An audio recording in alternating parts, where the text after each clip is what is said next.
काय नाव आपलं आणि काय म्हणतील तो प्रकार घडलाय, कशा प्रकारे घडलाय, काय झालं? माझं नाव अमोल अशोक जाधव. मी कुलाबा येथे रहिवासी आहे. माझी सासू माझा मेवणा या ठिकाणी राहत असतात. परंतु काल रात्री असं माहीत पडलं की इकडे बिल्डिंग पडली आहे. त्याच्यामध्ये माझी सासू माझा मेवणा हे दोघंही अजूनपर्यंत त्यांची आहेत की नाही हे अजून काही प्रशासनाने अजून सांगितलं नाही. त्यासाठी आम्ही इथं आलेलो आहोत. आता एवढं रात्रीचे 11:30 वाजल्यापासून ते आता कमसे कम 1:30 वाजला असेल, अजूनपर्यंत यांची कारवाई चालू आहे.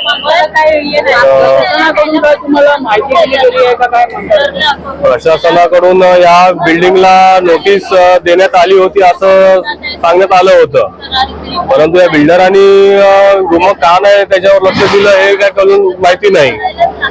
जर वारंवार प्रशासनाने सांगून सुद्धा ही धोक्यादायक बिल्डिंग आहे तरी जर बिल्डर त्याच्यावर जर दुर्लक्ष करत होता, आज त्याला जे जबाबदार व्यक्ती म्हणून बिल्डर होता, परंतु आज लोक त्या बिल्डिंग खाली चिरडले गेलेले आहेत, चिमुकले चिरडले गेलेले आहेत. त्याला जबाबदार कोण राहणार?